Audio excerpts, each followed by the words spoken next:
natin.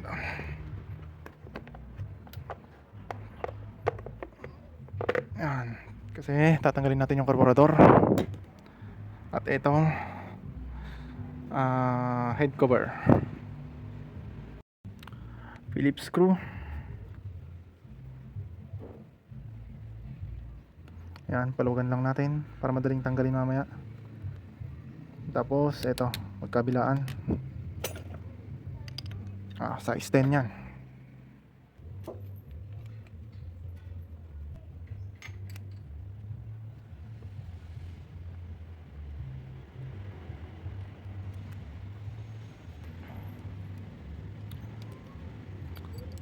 Tapos bago natin tanggalin tong carburetor niya, yan. Off muna natin.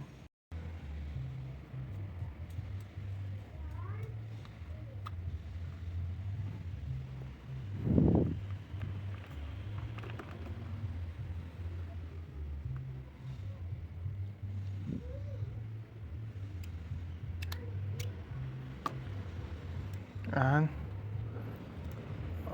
Okay. Yun, tapos tanggalin natin tong mga hose. Yan, tanggal ang carburetor. Next, isunod natin tong takip ng head cover. Ayan. Kailangan nating i-separate ito. Tayo ng plies.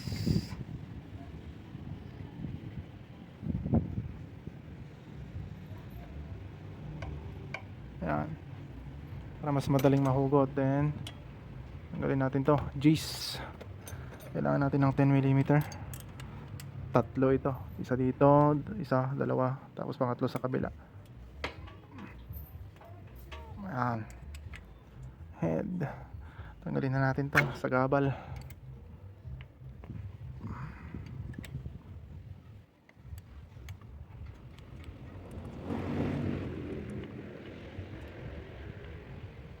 Okay.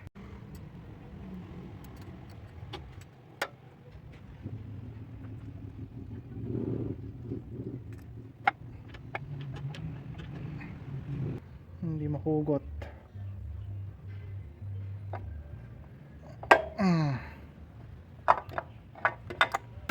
Ayan, tanggal.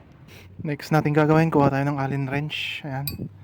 Tanggalin natin to, yung cup. Ayan. Tapos pati dito. Kasi magta-top dead center tayo.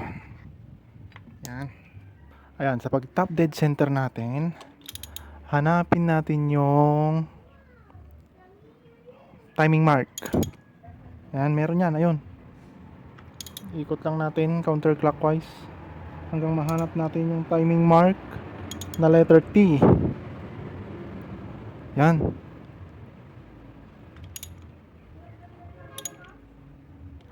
Actually, makikita nyo dito eh. Close up natin mamaya. Ayan. Ayun. Close up natin. So, ayan yung T mark. Ayan. Meron, nakikita nyo. May letter T. Ayan, doon. Ayan. So, dapat nakatapat yan. Habang naka-top dead center, dapat gumagalaw. Ano? Gumagalaw itong intake and exhaust. Ito hindi na gumagalaw eh. Ayun, gumagalaw pala. Sorry. Oo, gumagalaw. Tapos, kuha tayo ng filler gauge. Ayan. Filler gauge. Ayun, 08. Yan ang standard. Ang standard ng TMX 125. Parehas na.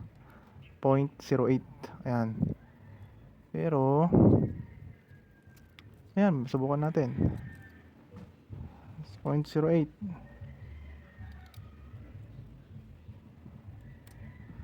Ang set ko dati kasi dito, ayun, maluwag na to.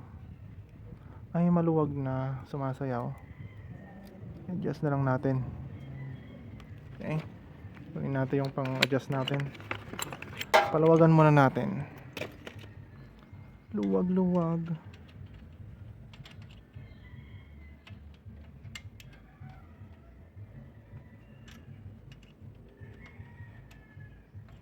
Ayan, pag napalawagan na, siksik natin ito.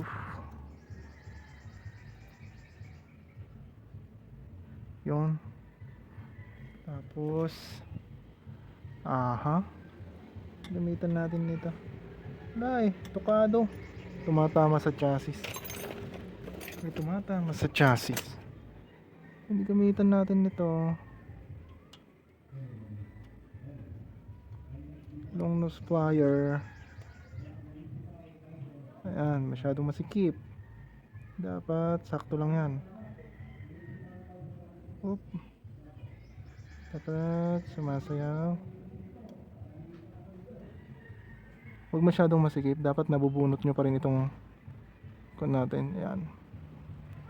Itong fuel, itong gauge natin. Mali.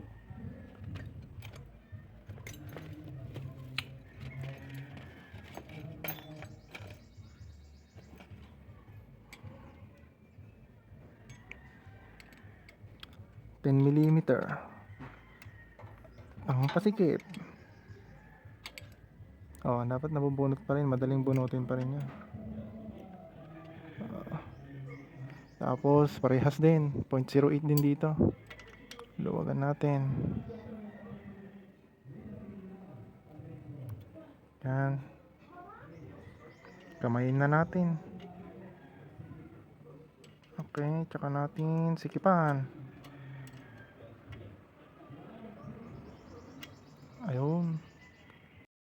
Okay, pwede na nating ibalik.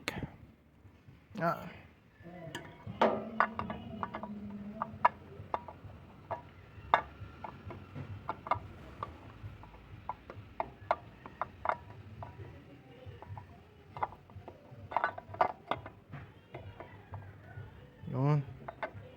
Lagay natin to. Ibalik natin.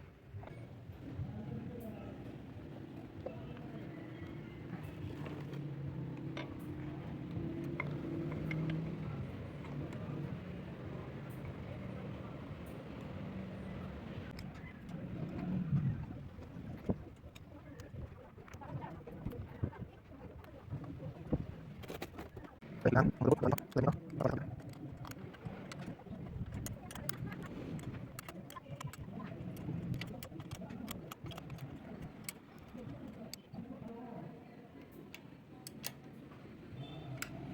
Balik na rin natin to.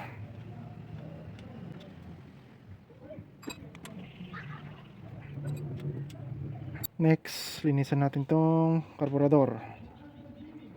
Yan.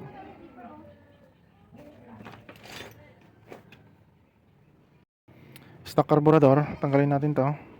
1, 2, 3.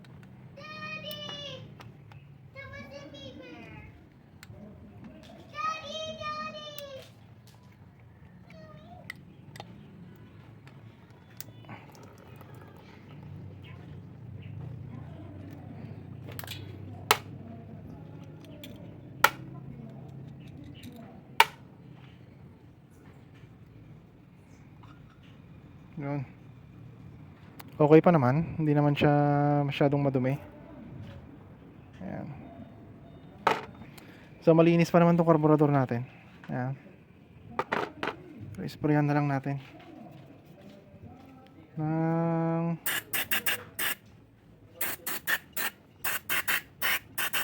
carburetor cleaner.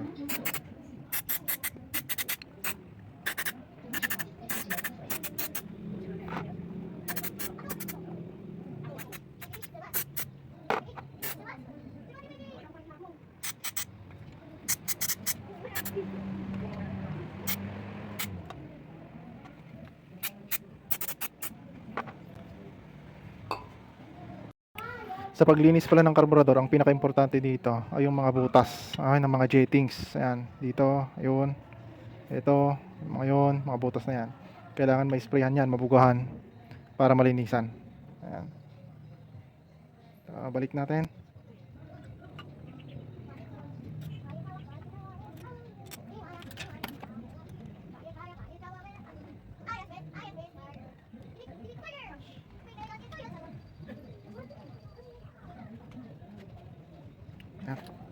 Okay, balik na natin.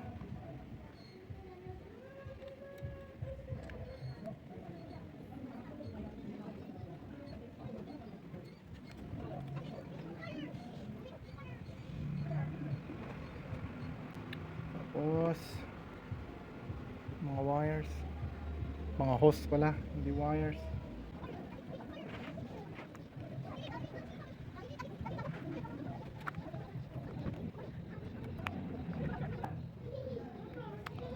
May problema tayo dito, nag-expand tong O-ring. Ay, nag-expand siya. Nalagyan ng gas.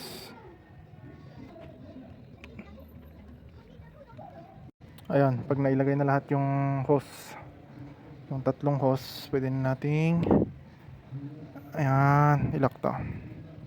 Higpitan. Dito sa bandang air cleaner. Ayan.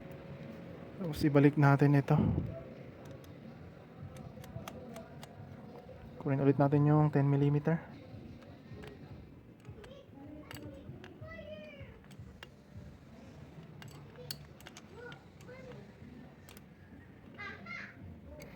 Ayan, nakalak na.